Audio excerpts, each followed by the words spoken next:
Hello, everybody, and welcome to another edition of the Saturday Night Club. It is LFC Transfer Room's YouTube stream. If you're not already, please do give us a like and a subscribe for the channel. It does go a very, very long way to allow us to keep giving you the content. It's been a good day, really, for the Reds, or in Dylan and I's case, the Whites, where I suppose, it was job done, really. There was a post-match show. If you haven't seen it, go and check it out. It was a really good show. Where they break down the match a little bit more than what we're doing. As you can see from the titles, we're going to be talking Jayden Danns. We're going to be talking about Kvara as well and what that means for PSG and Liverpool, along with lots of other discussions too. We're going to have a look at Trent Alexander-Arnold, Joshua Kimmich, and that, I suppose, nice cameo performance from Federico Chiesa. But first, let's do the rounds of introductions. To the right of me is Dan. How are you today, Dan? All good in the hood? Yeah, it's snowing over here in Boston, and I'm the one who did that post-match show this morning, trying to set it up because it was bright and early here, so I had to wake up around 7 a.m. To watch the game. Not as bad as Drew, who's in California, or CK, who's all the way in good old Down Under in Australia, but still, like, fighting the early weekend naps to get a stream set up was very fun. But yeah, no, good. It was a nice win. There's a lot of feel good, not a lot of stress. We don't really get a lot of these games except for preseason, where you have a opportunity to, just watch the lads play. Not really a lot of stress. Obviously, had Liverpool lost, it would have been a narrative and everyone would have freaked out. But, third round of the FA Cup, if you're going to crash out for any reason of the FA Cup, might as well do it now rather than in the semis or the final. Yeah, I think Accrington they had a few good moments. I just think the gulf between them is pretty sensational. Even though Liverpool rested a lot of players, and we'll talk about that later because they have got a massive game really against Nottingham Forest, and that's going to be quite a tricky one. So Dylan, to rest those really starting 11 today, didn't they? They had 11 players who the Allisons, Van Dijks, etc. Robertson, there were a lot of players really who didn't get any game time today. Some weren't even in the squad, and that's only a good thing surely because Nottingham Forest, they rested a couple of players as well. They had a nice little victory as well. They were in Mallorca, so I was glad to see that they won over Luton Town. But I know that Hudson-Odoi came on and Alanga came on. Chris Wood got himself a good rest there, and that's going to be all the better for him as well. So yeah, they rested some key players as well. So it should be an absolute barnstormer I'm predicting on Tuesday night. How important was it that Liverpool, that 11 who obviously was left behind, how important is that they had a little bit of a rest, do you think? Evening everyone, hope you're all good. Yeah, I think it was really important really just to give everyone the day off. We could use this game for what it was. Effectively, it's in no sort of disrespect at all to Accrington Stanley, but we all knew what type of game it was going to be. If everyone treated it professionally, it was one of those games where you just do what you need to do to get through the game and give the younger lads a bit of an opportunity, give the fringe players a bit of an opportunity to put themselves in front of slot and say, this is what I can do if you give me a chance as well. So yeah, just a good chance to have a good look at some other people and let the first team, if you will, have a bit of a day off and not have to put anything into it. I think, like you touched on, Nottingham Forest, I think they made 11 changes before the game as well. So very much mind on Tuesday. I know they still managed to get through today, but theirs was very much, can they get themselves right up there in the title race, whether people don't want them in there or not? They can be right up there, can't they, if they play against us and have a good performance against us. So yeah, interesting. I'd love to be, I can't because of work, but I'd love to be on the Monday night stream because, analysing Nottingham Forest is it's going to be really interesting how Liverpool set up because they're such a tricky team. They want you to have the ball. They want you to have the ball so they can burst for those front four. They basically set themselves up in two teams. They have 6 defensive players who can break. They can ping a ball over the top. They've got 2 amazing centre backs. I absolutely love Murillo. I love Aina. I think there's some great defenders in there. And it's going to be a really interesting battle. If Liverpool come away with a win, that's a huge result. Listen, a draw is not bad either because Nottingham Forest have been knocking opponents flat, including us, obviously, earlier in the season. And I just hope we don't play into their hands. If anything, we want them to have the ball, and almost flip that ideology around because we can break at pace. We saw it today at the corner for Accrington Stanley. So yeah, I mean, listen, it's going to be a fantastic game, and I really hope the lads are up for it because they're going to have to be. West, we saw Szoboszlai come back after illness. Good to get minutes under his belt. He obviously only lasted for the first half, but he's been a massive miss, I personally think, over the past couple of games. Really, his dynamism, his press. I think we've really missed him, so it's good for him, especially I think, to get some minutes today. I hope you guys are good. I hope you guys had a lovely weekend. I'm good too. For me, Focus like today, it showed today like how good he is, how we actually missed him in today's game. The way he was getting the ball, the way he was tackling, the way the passes, the way he progressed the ball. So I was pretty much happy to see him there. For me personally, this game was just I knew this game was a win. But then I hope we can touch down by the past two games that we had at the past. So now I can't be bothered about this game because I knew we were gonna win, so I wasn't too excited. I was happy for Chiesa to score, and Danns, yeah, cool. Yeah, I like these games because I like to see the youngsters. I think Rio had an absolutely tremendous first half. He faded a little bit in the second half, but after 23 minutes, the players were tripling up on him. That shows what an impact that Rio had, and he looks extremely exciting. The other youngster, let's talk about, because he is the headline of our show, overtaking one perhaps Darwin Nunez. He's now hit 100 minutes of senior football, Jayden Danns, and he scored 3 goals. So 3 goals in 100 minutes, it's not bad going, is it? 33 minutes per goal. He only came on the 72nd minute, and he scored a great goal. In fairness, it was a good finish. It was a tricky one. It came back to him off Fedi's shot. Obviously came back to him at pace, and he's just first time touch, bang in the roof of the net. Dan, we've put a bit of a contentious title. Does he overtake Darwin Nunez, who didn't have the best time out in front of goal? I think the first chance that came to him, I do think it was a tricky one. The ball was behind him and obviously headed over. The second one, though, you would be expecting for him to hit the target. Robbie Fowler was pretty scathing, actually, towards Darwin Nunez, and said, you don't pay all of that money for someone to work hard. You pay for the goals, and he's got to deliver in front of goal.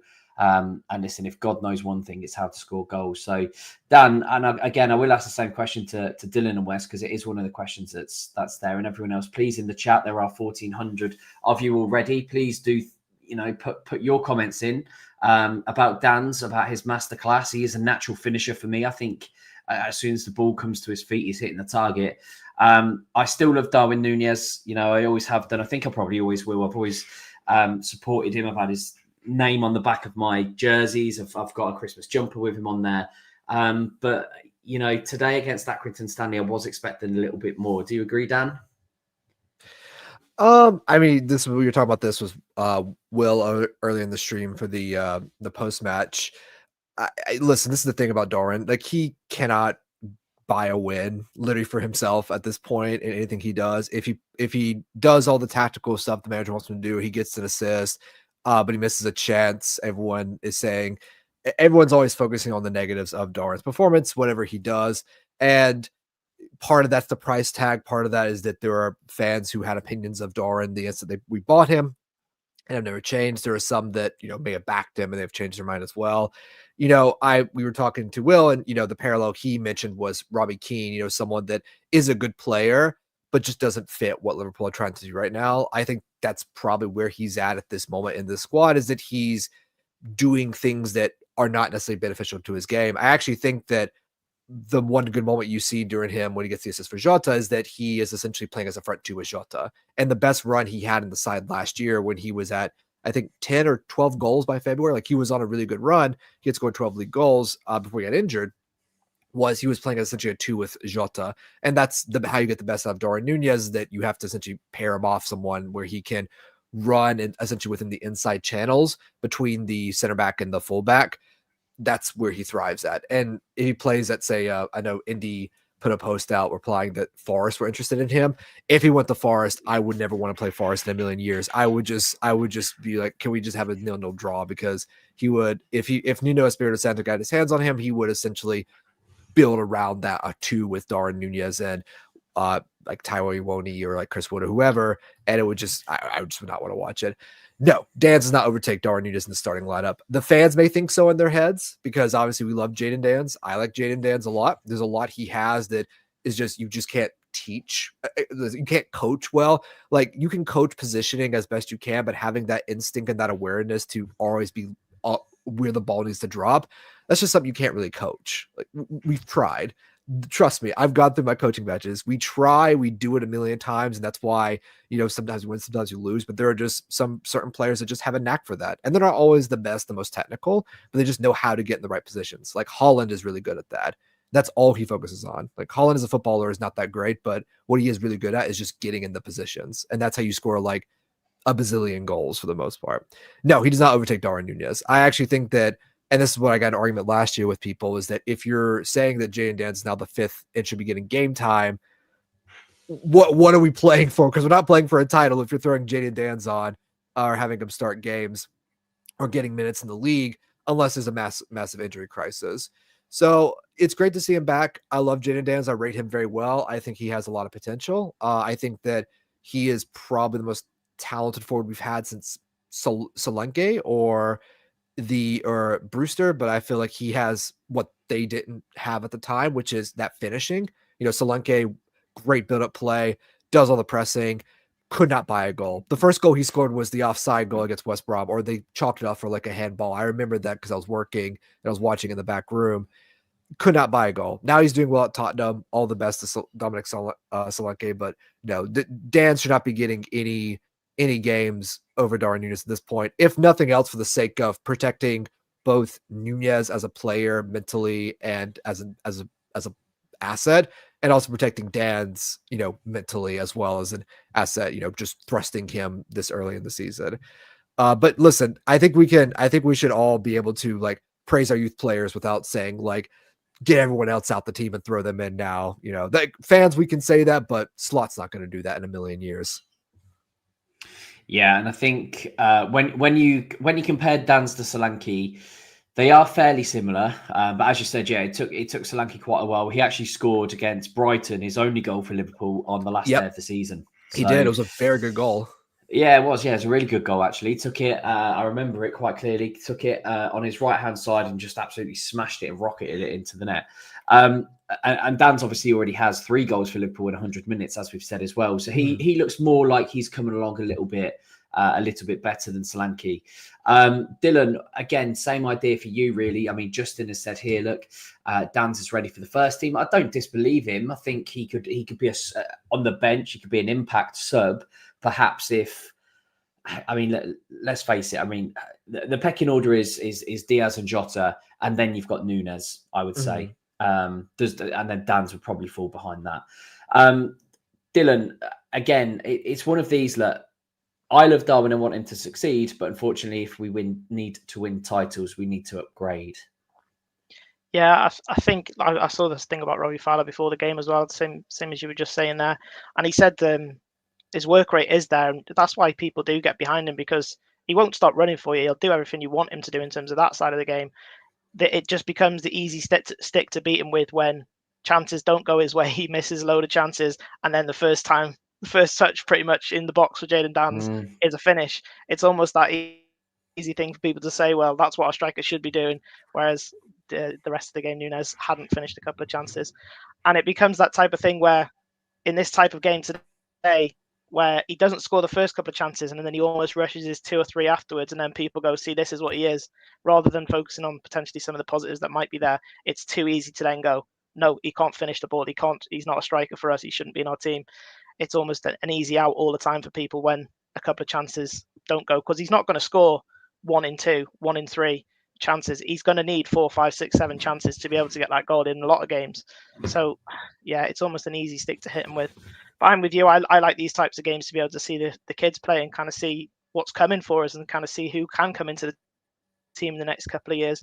My son just come back from the game 2 seconds ago, about 10 minutes before the stream, and just had a quick debrief about the game. So yeah, he was really kind of excited about the younger players, which is awesome. But in terms of him being in the first team, I think he could be a squad player, but not for me yet. I think in terms of that, if he hadn't had his injury during the start of the season, let's face it, he probably would have been out on loan.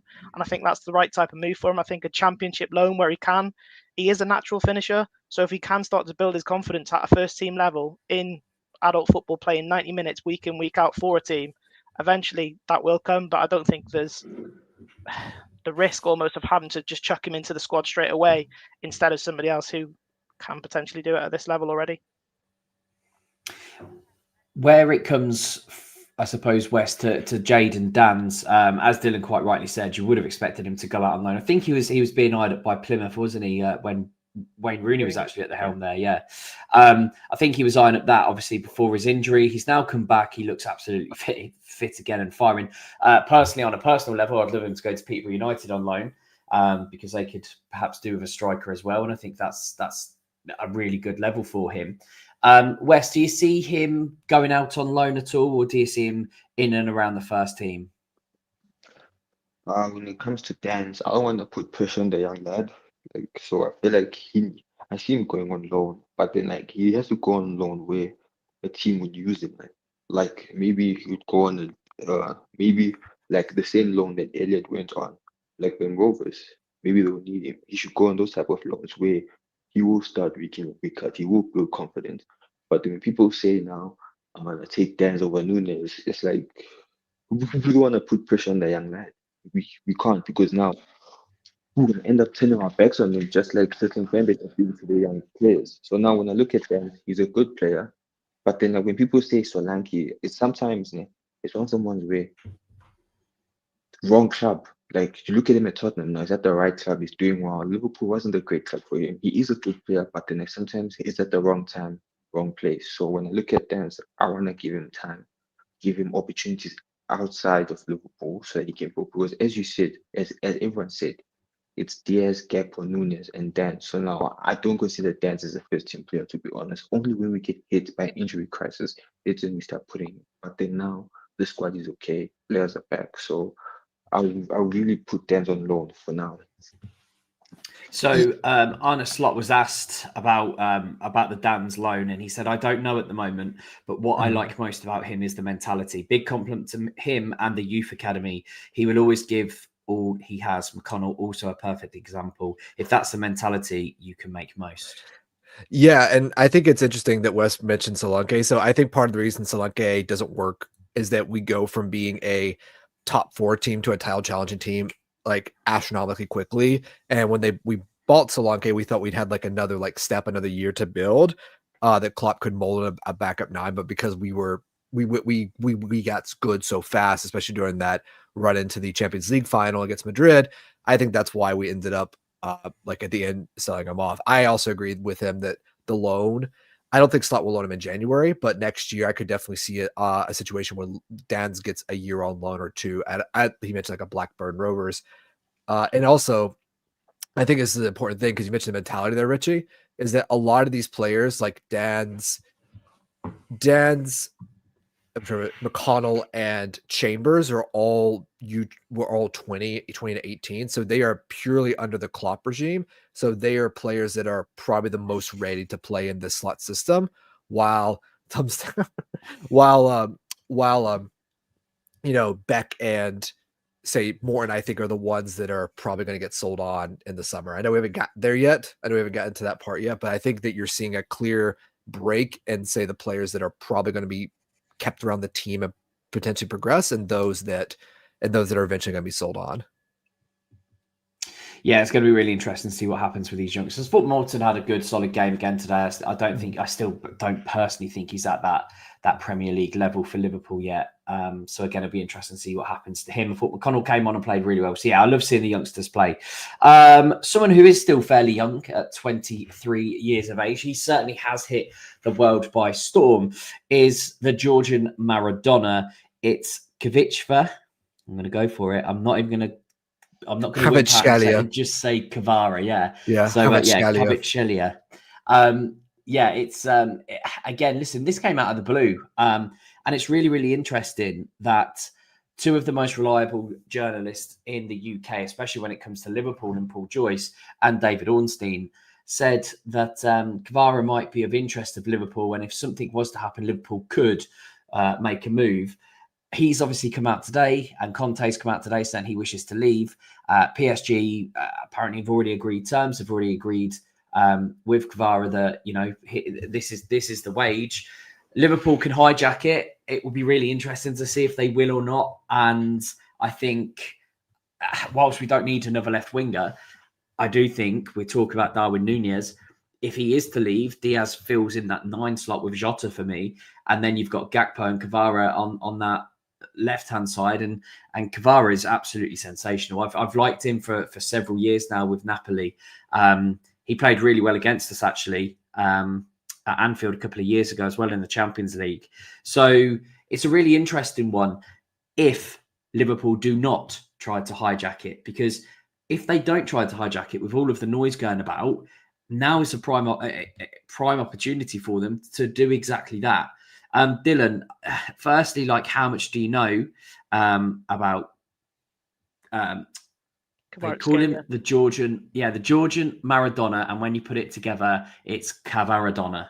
So that's what they call, that's what they call him. So how much do you know about him, and what do you make of all of it? Like, what is it that's going on inside the Liverpool camp at the moment when it comes to Richard Hughes and when it comes to transfers, do you think?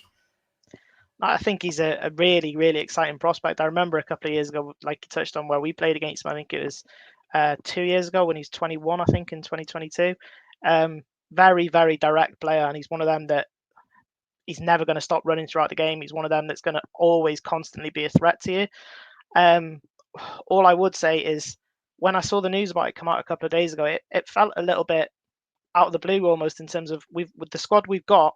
It was one of them I was thinking, how does that make sense to where we're going? But in terms of the next step, if we are going to get rid of somebody in the summer, if it's going to be Nunez or anyone else in particular in the summer, but it's more likely what from the kind of talk that goes around that it could be Nunez that could be the first one out, then potentially it could be an option. But we've already got Diaz, Gakpo, Jota can play on the left, he can play on the right, he can play down the middle. I know he's mainly down the middle, but it's just one of them that I was thinking, with the options we already have, I'm not really sure where the kind of noises come from for that to be the first option when we need potentially a holding midfielder or a left back or a centre back. Some of the positions where we at the moment could do with somebody in there. But that's not to say I wouldn't want him to be signed by us. He's a phenomenal talent. You saw that in the Euros. He basically carried Georgia through the Euros against some of the top sides. So he is one of them that gets bums off the seats, gets you excited about watching if he is going to be in the team. But I never really could make sense of why we would be in straight away for him, considering the options we potentially already need at this moment in time. I suppose we didn't really need Anthony Gordon, but we know that was in the works as well. So there must be something going on with that left-hand side. I think taking Nunez out of the equation, I don't know whether Diaz is still setting his eyes on Barcelona. Still don't know whether he's perhaps eyeing a move there when they can finally afford anything like a bag of crisps now, let alone a Luis Diaz and a Dani Olmo. But maybe that's the long-term replacement there as well, because Cody's come along and he's made that position his own. I really like Diaz in that 9 position. So again, maybe he could strengthen on that left-hand side. Federico Chiesa and Salah, hopefully Fede stays. I know there was rumours about him going out on loan, but actually he's the best place is at Liverpool, where you can protect him and really look after his minutes.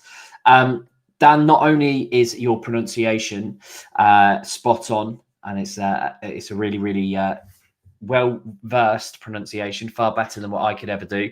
What else do you know about Kvara, and is he the type of player that Liverpool should be looking for? Jennifer quite rightly has said, don't need Kvara right now, but opportunity by like Diaz and Gakpo, and we know how well they've done.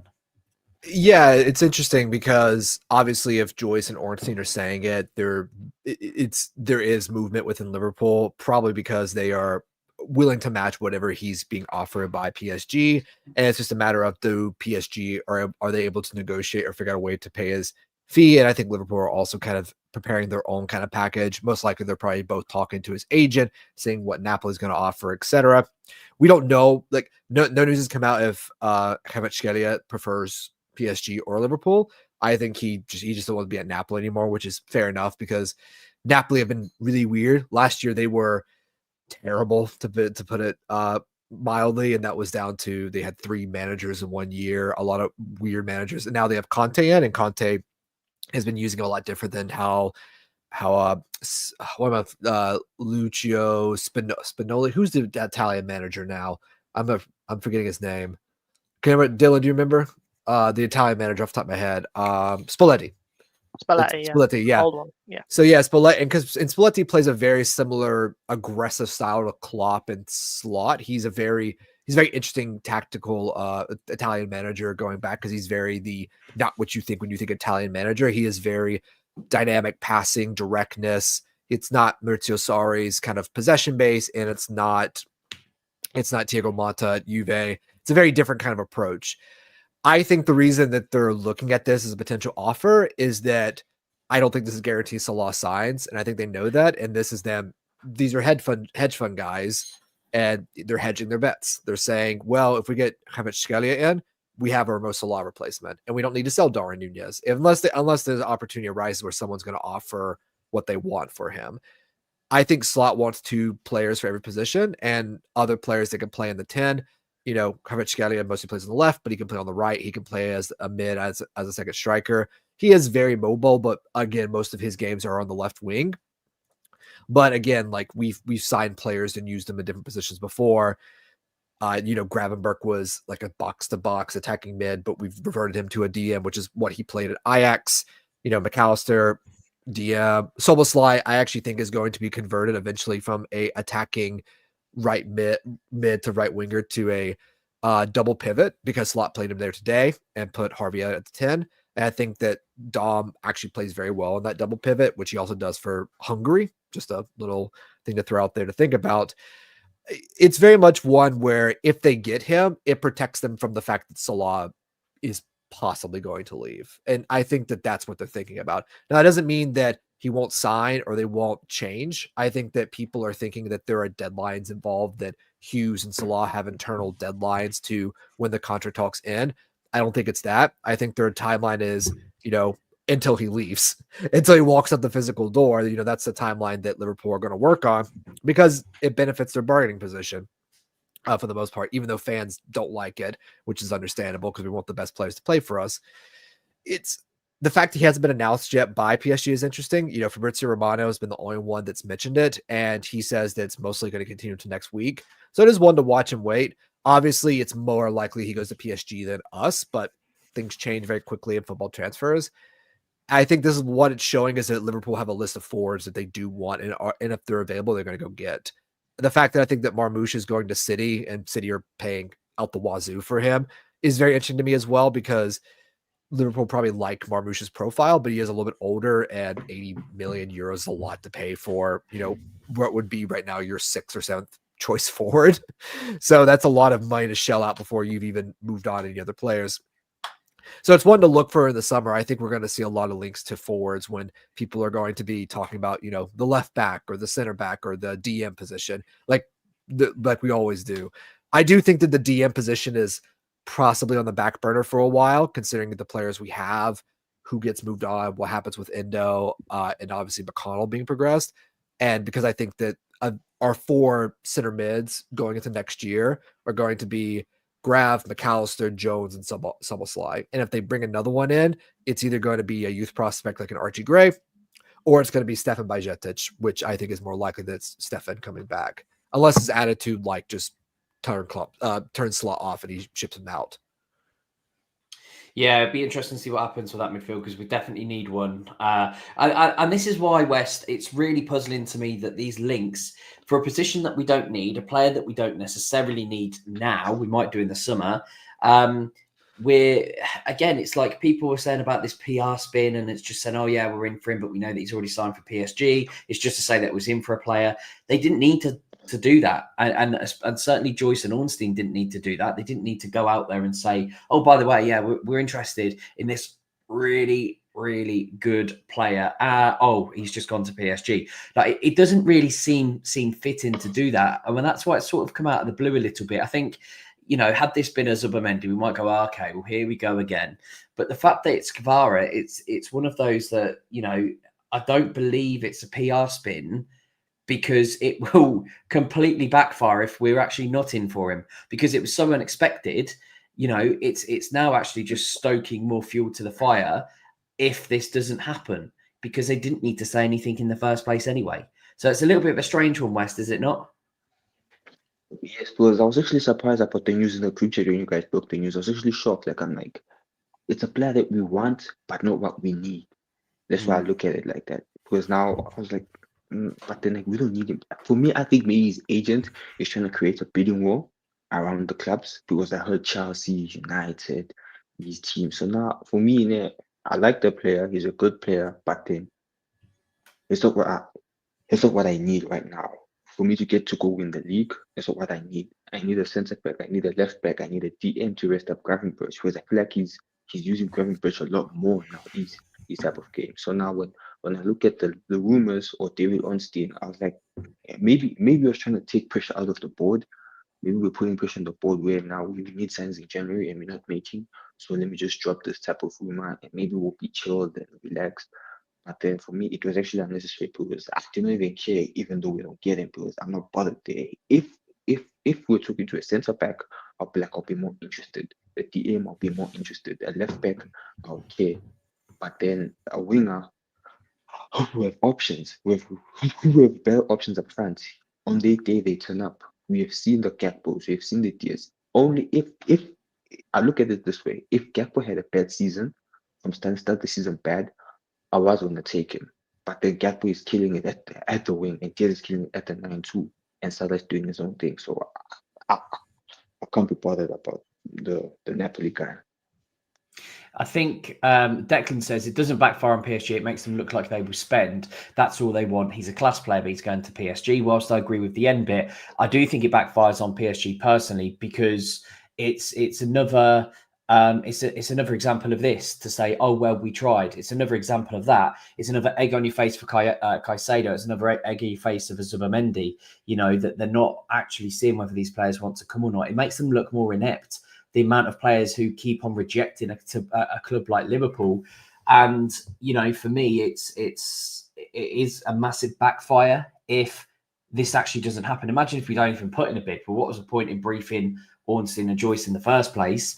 And again, you're just going to lose faith. I think it backfires because those people who are still sitting on the fence, I think, will then start to lose faith and to say, well, you know, actually it's a massive missed opportunity again, for the third time in as many seasons. So I think, you know, there's lots really to have a look at. Another link coming out has been Joshua Kimmich on a free transfer. Now, you know, Kimmich from Bayern Munich is a wonderful player, but for one second, I do not ever think that this is something that could happen, Dylan. He's on £350,000 a week, €375,000 a week. And Liverpool don't do that. So again, this is a link where I think, you know, it's paper talk, it's media talk, it's clickbait. You can call it what you want. But I can't, in a million years, unless he's going to take a huge pay cut, I can't see a Joshua Kimmich coming to Liverpool. Yeah, for me, it's one of them that doesn't really feel like it's ever going to have legs to it. The pay in itself, if he's worked his way up to that at 29, he's then not going to come down, because it's probably going to be, 30, 31, 32 is one of your last couple of contracts you're going to have. You're not going to take a massive pay cut to go somewhere else in that instance when you've been essentially a legend there at the club that you're at, and a German legend for the national team. You're not going to come across to, in my eyes, to another team to take a massive pay cut to see if you can do it somewhere else. It doesn't really, like you say, it feels like something that gets cooked up quite often. We've been linked to him quite a few times in the past, and I think if we're going back to before he'd signed his last contract for Bayern and we're involved in it, then I could see at that sort of time if it was going to be necessary. But for me, it's one of them that just kind of gets, as soon as there's a transfer window and his contract's running out, it's one of them we always seem to be mentioned alongside. So I'd be very, very surprised if it was ever to have any sort of legs towards the summer when his contract does come out, if he doesn't renew before then. Yeah, Dan, it's Peter Zielinski all over again. Someone who we're always linked with. Never going to happen, isn't it? You know, I didn't think Thiago would happen, and neither did James Pearson, and that happened out the blue. It's interesting because, again, like with Kvaratskhelia, it's because of the fact that I think that they are hedging who is available because of the contract with Salah and the possibility goes. With Joshua Kimmich, I think it's important to remember, he also plays right back. Like he is essentially a right, like, and you're talking about if there's any right back in world football that plays similar to Trent Alexander-Arnold, it's Joshua Kimmich. That's essentially what the very Philip Lahm is in so many ways. Someone that is all action and very much a progressive passer as a defender, and who can also play midfield. It's interesting because I think that in a world, if this was the summer, I could see it. The fact that it is not the summer yet, I think it's very much him trying to get an extension at Bayern. But listen, Bayern are not in a good cash situation right now. They spent a lot of money. They had to sell a lot of their players this summer. That's why they sold Mazraoui and De Ligt to United. And again, they spent all that money on Harry Kane and didn't win the Bundesliga, which is really funny, by the way. On Sir Harry himself, on Sir Harry of the Canes. I don't think it happens. I think what it does show, though, is that potentially, again, if we're taking this as 3% accuracy, is that Liverpool are considering potentially a veteran right back to come in. Obviously, anticipating that Trent Alexander-Arnold might leave in the summer. Again, this is just the problem of being a situation where 3 of your best players or contracts are going up. They're running out in June, so you kind of have to take a holistic view of the market, see what is available, who fits certain profiles. And I think both Kimmich and Kvaratskhelia fit very specific profiles that under any normal circumstances, you probably wouldn't move for in the way this team is structured. But because of the situation Liverpool find themselves in, partially of their own doing, partially based on decisions made or not made, and partially just the way that the seasons have turned out the past couple of years, it's unlikely, but it's like 3%. And Christian Falk, who's reporting on it, people have their things with Christian Falk.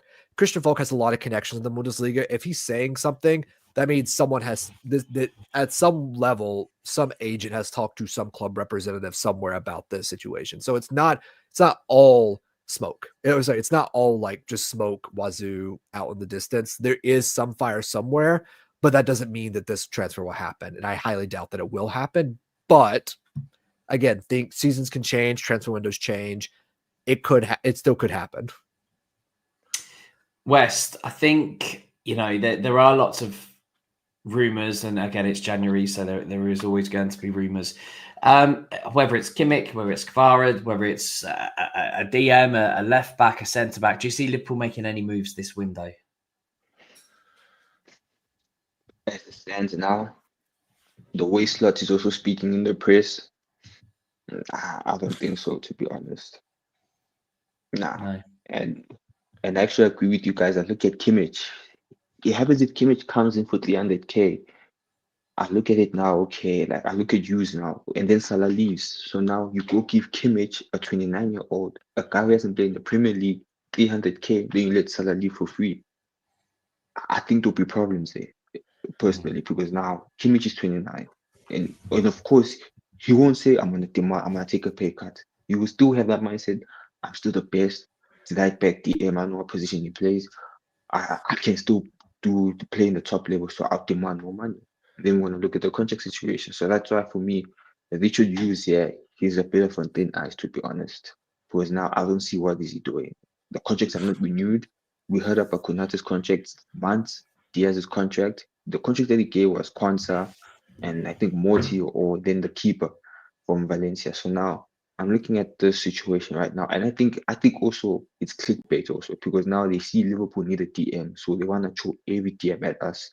Links like, okay, Liverpool are linked to this guy, while we were never linked to them. Go on, Dan. Oh, yeah. No, I mean, I think with Hughes, like all 3 players have contracts offers now. We know that for the most part. So the fact that all 3 of them have been approached with whatever their contracts are, that at least we know that they have been offered them, whatever the terms are. We have no idea. Like we know that they're at least thinking their initial plan is to re-sign these 3 players, which makes sense. Like you're not going to find many players in the market that are as good as Mo Salah or Verge or Trent, considering their age and even taking into account their age and form. I think the comment about Kimmich being paid $300,000 a week, Thiago took a pay cut. Thiago was on like 250 or something at Bayern too, and he took a slightly different contract to come play with Jurgen. And I think we should not discount the fact that what players want when their contracts is playing time and stability. So with Kimmich, he had his big payday. Would he take 250 or 200 to come play for Liverpool? It's possible. I doubt it. That's why I said 3% likely, which is essentially 3 times at 100 or 30 times at 1,000. You could scale up the magnitude from there. Yeah, I mean, like I don't think we're signing one in January, not because I don't think we should or we couldn't sign anybody. It's because the targets they want to sign are not available right now, and that the priority, I think, internally has been to get these contracts done by the end of January. Inshallah. They're not Muslim or Arabic, speak Arabic, but essentially, God willing, they will get them done, at least 1 or 2 of them by the end of January, which I would expect, because if all 3 are not done by the end of January, I think that we should all be prepared for the idea that all 3 are going to walk. And that's not a world all of us want to live in.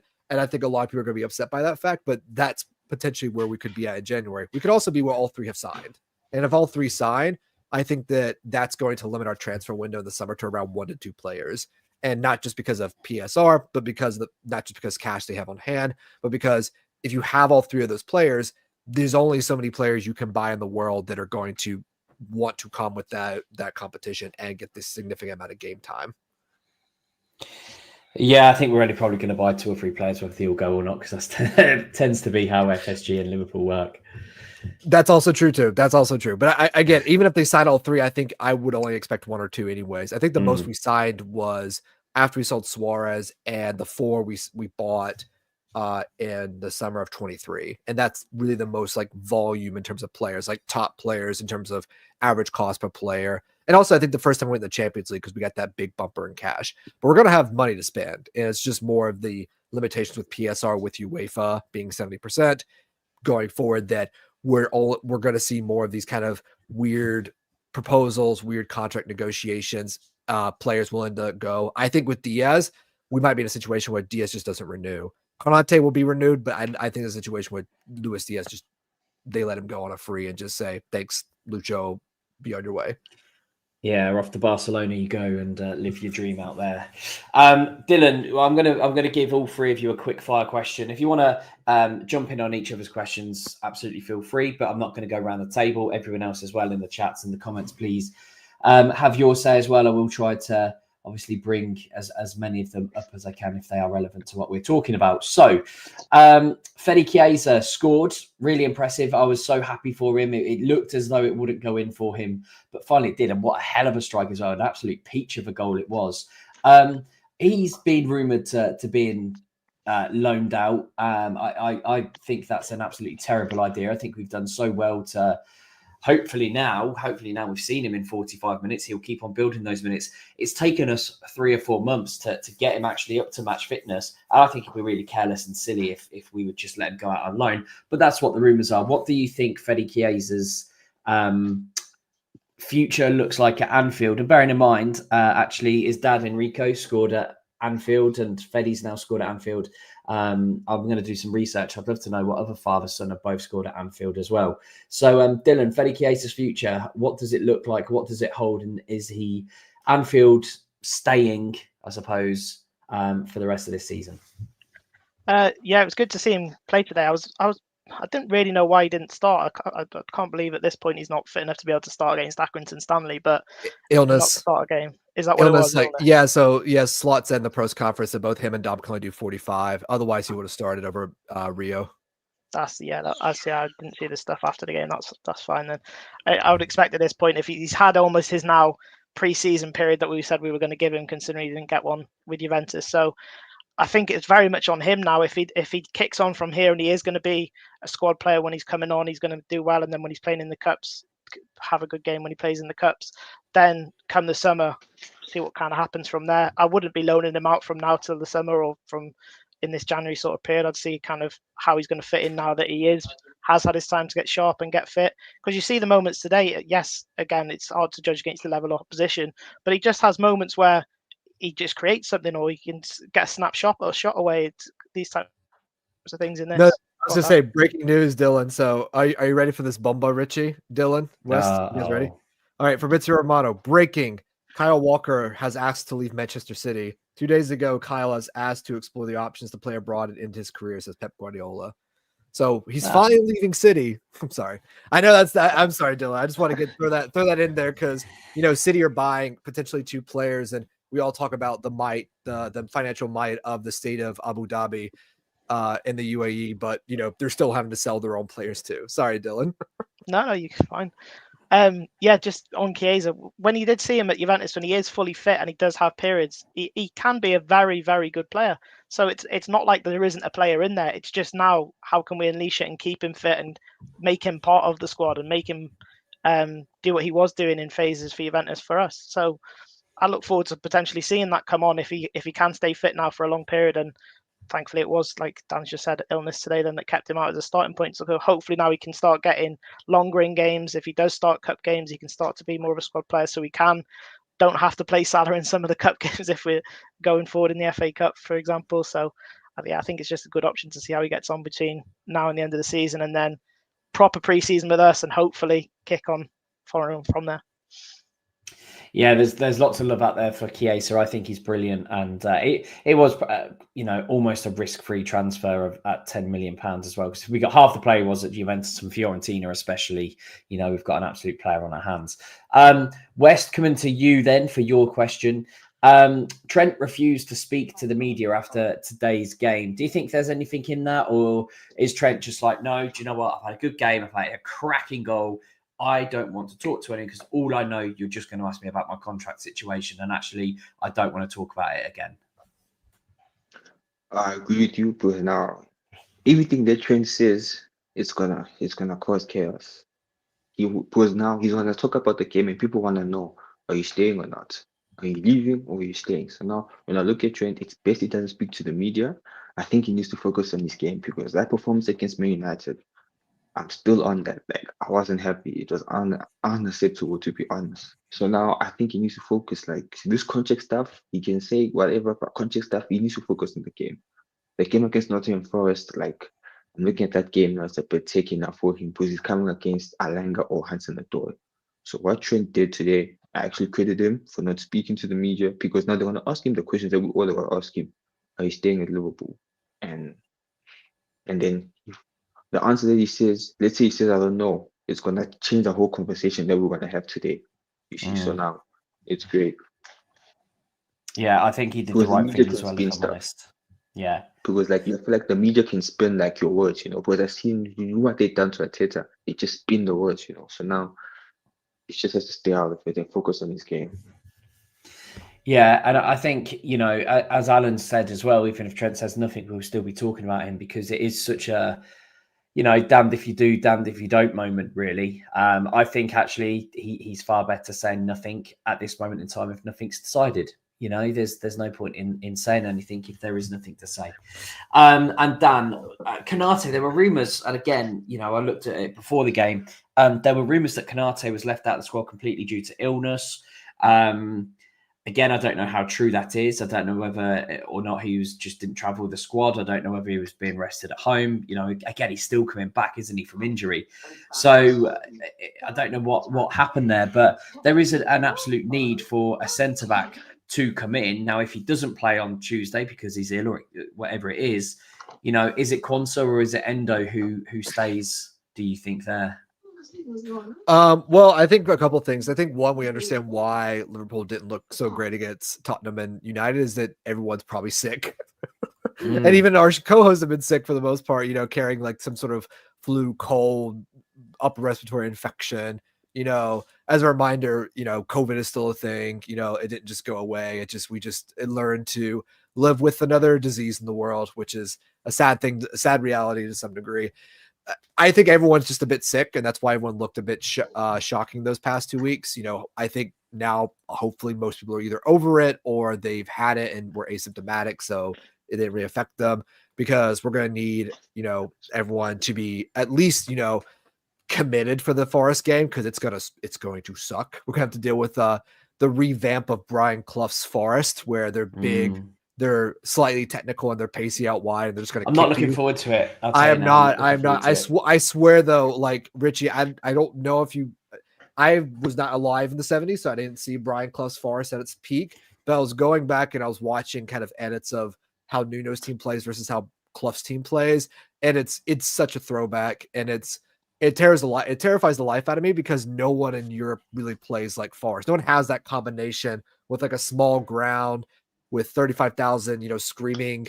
Where's Forest at in terms of, is it in the West Midlands, East Midlands? Where's Forest at? Is it Yorkshire? No, Nottingham's sort of like Midlands.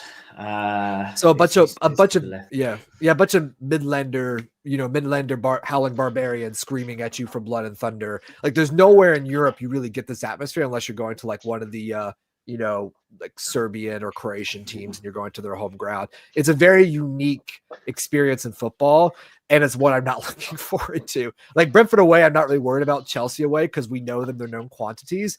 This Nuno team at Forest is very much a throwback in the way, shape, or form. Kwanzaa being sick, if he's not ready to go but he can make the bench, then he should go on the bench. I think it should be Jarrell Kwanzaa. I think that Kwanzaa's ball playing ability will be necessary to help break Forest down. He should be good enough to deal with Wood or Taiwo Awoniyi. Obviously, with them having Alenga and Hudson-Odoi being pacey, that'll be challenging. But you're Liverpool. We should I imagine Slot has a plan on how to deal with them, even without Ibu Konate. In terms of defensive reinforcements, there's no center backs right now on the market that are available that I'm aware of that are worth their value, unless there's a big news dropping about another center back. I mean, you just saw City paying 45 million euros for a 18, 19-year-old Uzbek from Lynn, who is potentially good. I don't watch Ligue 1, so I can't comment on his ability, so someone can correct me on that. But Gomez isn't out long term. If Konate's ill, he'll probably be out or on the bench by Tuesday. Let's see, today's Saturday, so he'll most likely be on the bench, I would imagine, unless he just doesn't train for the team meeting. But even still, even without Konate, we should have enough, especially with Jarrell's ball playing ability. I think, again, like you say, with Gomez not out long term, Endo can play there. I thought Endo played very well there today. I know it's against a League Two side, but we've seen him play there before, and I think he looks very measured. He did. When Klopp actually bought him from Stuttgart, he had played like the 10, the 6, and the center back, but he played most of his career at center back, even at Stuttgart. So and I think that's the good thing about having Wataru Endo is that he can play anywhere across that midfield that you need him as. And if we need to throw him on at the end to shore up a lead, he's the best player to do that because he's so tactically aware. He's good in the air. He's physical. He's a player that you kind of want in this type of game against Forest.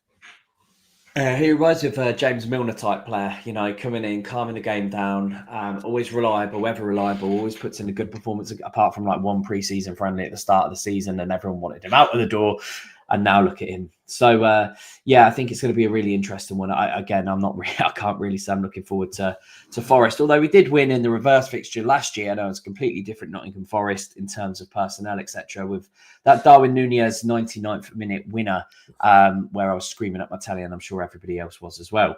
Right. Apart from that, guys, we've covered a lot of ground there. My favourite round is Any Other Business, as you all know. And the Any Other Business round is you can talk about anything you wish. You can ask us any other questions. Or if you have no any other business, then we'll say ta-ra and farewell. Again, if there are any other business in the comments, please do let us know. I'm going to come to Dylan first. So, Dylan, do you have any other business for the week ahead?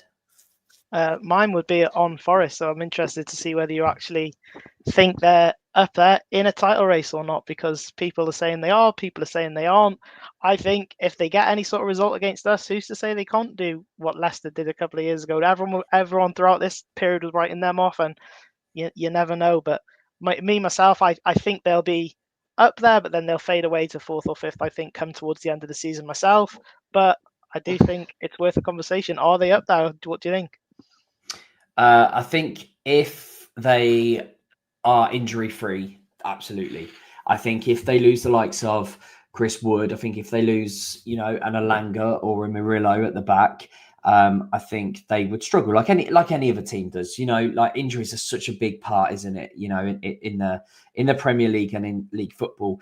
Forest, obviously, they have less games to play than us. They're not in the Champions League. Hopefully, we'll make go through the playoff stage, and we'll miss the eliminations in terms of that playoff race, whatever you want to call it. But Chris Wood is a fantastic player, as is Alanga, as is Callum Hudson-Odoi, as is Gibbs White. They're four really good attacking players. I do think, like most teams, there's a big drop off in quality there if they don't hold on. So yeah, it's a really good question. But if they're all fit and firing, I can't see any reason why Forest at least don't compete with us, if I'm honest, at the top. If they can keep all their squad fit and fresh. Dan and West, any thoughts on Forest? Go ahead, West. I'll let you go first. I've talked too much about Forest. My question for the week is that would Slot go with Trent or Conor Bradley in this game? Because it's a really good question. Because I see Trent defending, and of course, Man United still pisses me off till today. I hate United. I'm sure everyone does, and that performance is unacceptable. So now I look at him. You're coming against pacey wingers now. So what is Slot going to do? Are you going to start Bradley just to lock up certain players, or are you going to go still with Trent? I don't know. That's where my worry is now. Yeah, I think it's a really good question. I've got no way. I would expect. I think he probably played today because it's a little bit of a. It was back at Anfield. Let's get you playing. We're going to take you off, but let's get you back playing to the Trent Alexander-Arnold that you are in front of Anfield, and let's get his confidence up a little bit. But I would expect Trent to start on Tuesday. However, he is going to have to defend a hell of a lot better because, as I say, those aforementioned Forest forwards will do damage if you don't concentrate and if you don't jog back and if you don't put 110% in. They will exploit that. Dylan, thoughts on Trent and Bradley, and then I'll come to Dan. So I think he was probably similar to you. I think he was probably taken off today with the fact that he's probably going to start on Tuesday in mind for that instance. For me personally, I think the way their wingers are, like you touched on earlier, they want you to have the ball and then they want to break at pace against you. For me, Conor Bradley is probably better in terms of that side of the game for this type of game. So I would like to see Conor Bradley starting, but I think it'll be Trent that'll be starting. Dan, Jennifer makes a good point. If Konate's fit, go with Trent. And I'm assuming that's she's alluding to the fact that Konate can go across and cover when Forest do break. If he's not fit, start Bradley because he's better defensively. Perhaps he doesn't get caught too far up the pitch. Yeah, I mean, I understand. I understand that kind of idea of pairing. For me, and I know we mentioned this, how Forest are going to play. The way you stop that sort of thing is you either don't lose the ball, which in that case you really want to have either a Trent or a Kwanzaa, people who are good on the ball. It can play out of Forest's press, or you stop you stop them playing direct from those big switches that Nuno likes. And if you don't know what I'm talking about, go back and watch old highlights of Wolverhampton against City and the big switches they would do with Ruben Neves and Connor Cody to their wing backs, Doherty, Adama Traore, all that. It's going to be a very interesting game in how Forest set up because, this is a free hit for Forest. If they lose, so what? If they win, it's the biggest win at Forest in 40 since they got promoted, probably, or even longer than that in terms of what it means in terms of not just a title challenge, but Forest being potentially back in Europe, not even just Europe, but the Champions League, which they now have more Champions League titles than Manchester City and Arsenal and Tottenham combined. And the same amount as Chelsea, believe it or not, even with Abramovich's billions and Bowley's billions. I think it's going to be Trent. I think we've seen that today. I think you kind of have to back Trent in many ways. I know fans disagree, but Trent is the one on a contract. He gives you the best option to win, not just to draw, but to win in terms of scoring and providing a goal. Even if it is Kwanzaa starting, I would still back them to make it work because if Liverpool are on it, if we're not even 100%, but if we're able to, our press is on it, our passing is crisp, even if we're it's bouncing a bit, if we're able to, not go 1-0 down in 30 minutes or 40 minutes, and we're able to essentially get some control, set the rhythm of the game, and not allow Forest any easy breaks. And make Forest work for every inch of ground and territory they have to try and win. I think we'll beat them. I think that's just the way you're going to have to beat this Forest team. Maybe even decide to play for territory yourself for the first 10. And again, you want Trent Alexander-Arnold for that as well. Just to also throw in about Forest a bit. Yeah, they're definitely in a title challenge because it's January. I don't think they'll maintain it like Leicester did, because Leicester, I think, were leading for large parts of that. It was more everyone else is playing catch up. If we were all playing catch up to Forest, I would back them, but yeah, I don't as well. I could say other news of the day. Have you guys gotten the snow yet? I think you have, yeah, because we had the snow. Like, the snow is nice to look at, but it's terrible to play in. Is the other news. And I think the other news of the week is the fact that, everyone's getting sick. It's that time of year. If Liverpool look a little drab, it's probably because everyone's sick, and this is where, you kind of have to muscle through it and do the best you can. And as long as Liverpool show that grit, I think we'll beat Forest. People said play for the draw. Like, you're in a title challenge. You play to win. Like, you always play to win. No one plays for the draw. If we had a draw from Forest, it's not the worst draw in the world, but I'd rather take a 1-0, 2-0, or 2-1 win than a 0-0, 1-1 draw. But we'll kind of see how it goes.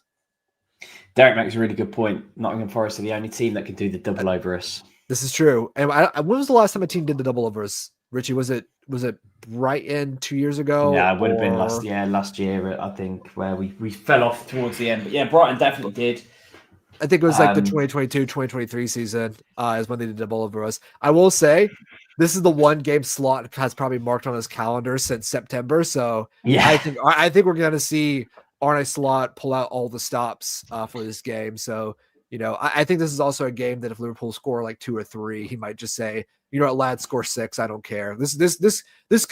This could be that game, like in the title winning season, where people are expecting a tight contest and it goes 1-0 and then quickly it's 4-0 and we're all just like strolling. I'm just saying that could happen. I don't think it will, but it could. And if it does do that, I think we can all just put the demons of White Hart Lane and of Amorim's tricky Red Devils behind us and march on to, oh God, their next game is PSV at home or Lille at home in the Champions League. I believe it's Lille. Yeah, it is. And to be fair, it's at home. It's pretty much as good as done, isn't it, tying that up? So a win there, and we've already qualified. Obviously, the higher up in the Champions League we go, the better. But yeah, that's always handy. Right, last bit before we go. Rio was the second youngest player to play for Liverpool. He's the youngest player to ever play for Liverpool in the FA Cup. But there is one player younger than him. And what I have in front of me is a list of the 16-year-olds who have played for Liverpool. I want to know how many you guys think you can name. So if you get a pen and paper or you get your phones ready just to write quick notes, I'm going to give you 1 minute. Everybody in the chat, please do not give these guys any help at all. I would like to know the 16. There are 9. 1, 2, 3, 4, 5, 6, 7, 8. Yeah, 9 16-year-olds who have represented Liverpool either in the league or either in a cup or the Champions League or a UEFA Cup, whatever it might be. I would like to know how many of the 9 you can name. And nobody, as I say in the chat, don't give them any hints yet. All right, because we're going to hear them first, and then you guys can put what it is in there. To be fair, it's a pretty tricky one. I think I probably only, out of 9, I probably only would have gotten 8, I would say. There's one in there who I'm still not sure who he is, so I'm going to have a quick Google. Okay. KK has just put Ornstein Bomber, so I'm just going to see if that is actually real or not while these guys are having a look. Okay, you got about 30 seconds left. No worries. And if there is an Ornstein Bomber, I'm certainly not seeing it. Yeah, I'm not seeing it either. Unless I think KK might be yanking your chains here. Unless it's like someone's watching one of the aggregators who don't quote their sources. Yeah, never putting me, user never in. me, KK's got a timeout, so yeah, he's. Oh, I meant to put him as a timeout, but now he's been banned and their comments were removed. So sorry about that, KK. Whoopsie daisy. Yeah. The last thing he tweeted out was obviously the Manchester City signing from Lons about 23 hours ago. Right. So, Dan, how many of the 9 do you think you can name? How many have you got? Don't name them. Just say the number, and then one with the highest numbers get to go first. So, how many do you think you can name? Well, I got distracted by the Ornstein thing, so I only got 3 off the top of my head. No, it's okay. So I know Sinclair is 1. Hang on, don't give them because they'll add it to theirs now. I got so, 3. So yeah, we go. That's okay. Okay, Well, 3. they can get that one. Yeah, I got 3. Dylan. I think I've got 7. 7, good. West. I've got 4. 4. Okay, right, Dylan. If you go with your 7, then everyone else give yourself a tick as well. Let's go with a 7, and then we'll go to West, and then we'll go to Dan. If obviously, these one you have any incorrect. So off you go. So Rio today, Trainioni, Yep. Ben Doak, Yep. He was our oldest one, 16 years and 363 days. Harvey Elliott, Yep. Cade Gordon, Yep. Jack Robinson, Yep. The left back. Sinclair. I think I've just got another one, Hueva. Yeah, Kiana Herver. Yeah. That's all 8. 8. There you go. Yeah, they probably would have been the ones that I may have got. I don't know. It's always hard when you actually see them. West, did you get the one who Dylan didn't? No. No. Okay. Good. I've got. Dan? I've got. I've got. Was this? Oh, go ahead, West. Oh, I've got James Norris, 16 He's years, the one. 8 months. Yeah. He's the James one. Norris. Yeah, he's the missing one. Who is James Norris? He's our isn't he a left back or right back right now? He's one of our youth He's players. our left back. Yeah, he's on our Isn't he? youth squad right now. I'm 100% sure. Okay. then- James Norris. Yeah, Give me left. one Yeah, second. left back for Liverpool. Born. Oh God, 2003. So yeah, he's 21. He's he's still actually at the club. He's at Tranmere Rovers on loan last year. So I mean, it says, let's have a look. He came on as a substitute in that quarter final against Aston Villa, where we played two games in 24 hours. There you go. So yeah, there you go. Yeah. So that's where. And there's my list for my evidence for you, Richie. Right Oh, well done. Yeah, good lad. Well done. Yeah, James Norris is the one that I wouldn't have got at all, to be fair. Because I thought Sterling or Ibe had also had done one at 16 too. Like one of them. I would have thought Ben Woodburn as well, but he must have been 17. He was 17. He was the youngest goal scorer. He was our youngest goal scorer. Yeah, against not Leeds. youngest I remember player. that. Against Leeds, Yeah, good goal as well. Yeah, it was our youngest goal scorer, not our youngest player. That still goes to Jerome Sinclair, and I can't see it being beaten for a long time. At 16 years and 6 days, you're essentially playing a 15-year-old if he gets beaten. Can we talk about Jerome Sinclair for a minute? Because he's kind of like one of those players I kind of feel bad for, because it's very similar to Bobby Duncan. Young player coming through. He was talented. They're trying to give him a contract extension. He won, I think, 20 or 30 grand at the time, which was more than I think even Raheem Sterling was on. We don't offer him that. Then he goes to Watford, and then injuries, and it's Watford, and they kind of ruin his career. A kind of a good lesson for a lot of our youth players, that if you look at that list that we've included, Keanu Hoover's had a good career. Gordon had injury. Neoni's still up and coming. Doak is either Liverpool or somewhere else. He's going to have a good career. Elliott and Sinclair's kind of like the one that with the biggest disappointment.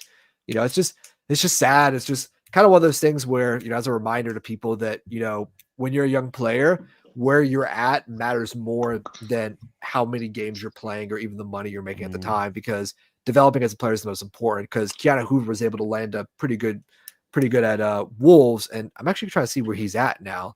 I remember when people were debating if we should keep Hoover or Nico Williams at the time. He's only 22, Keanu Hoover. He's actually at he's loaned to Stoke City. He's now at not PSV. He was at PSV. He's at Auxerre, so he's in Ligue 1 right now. So he's in a top league in the world. So even if you're a Keanu Hoover who maybe doesn't make it at Wolves, but you can go make it in the French league or somewhere else, just kind of a reminder that decisions and injuries play a big role in how youth players develop, especially because Sinclair at that time, it's we really didn't have many strikers. I think our strikers at that time, Richie, before I think we had either just bought Sturridge, and we had or we had just sold Suarez. I can't remember at the time when he had started at 16, but I think it was right when we had Balotelli and Fabio Barini, and we had just that mishmash of really weird strikers and forwards we had. And think about the career he could have had, because he was talented, like when he came on. Yeah, it's 2015, 2016 season. Although, you know, he, again, so you mentioned Bobby Duncan, and again, it depends what you believe. And, you know, I don't know if it's true or not, but I hear his agent gave him some very, very bad advice. And again, be careful who you listen to, because, yeah, it seemed that his agent had quite a big deal to play in that. Sinclair, though, it's not all bad. He does now own a branch of fried chicken chain called Morley's. So, yeah, he stepped away from football now. He was without a club after he went on loan to Sofia, and yeah, he's now gone into more business ventures instead. But he still holds such a great honour in Liverpool folklore and Liverpool history of being 16 years and 6 days when he made his appearance. So again, it's pretty impressive, and I think that will be there for a very long time. But well done, lads. That was a really good haul of 16-year-olds. Hopefully we'll see many more over the years as well, because we love the youth in our ranks. Thank you all for joining us. Thanks guys for making my life a lot easier, and I really hope that come next Saturday we're still top of the league. I mean, we still will be top of the league anyway, but hopefully we've extended those points and hopefully we've got an extra 3 on Forest. But yeah, there we go. Thank you all very much. We are here the same time next week on the Saturday Night Club, but the streams do go on throughout the week. Please, do keep a check on the Twitter and the Facebook and everything else on all the socials. Do give us a like and a subscribe if you haven't already done so. For now and forever, up the Reds. Take care. God bless. And we'll see you very soon.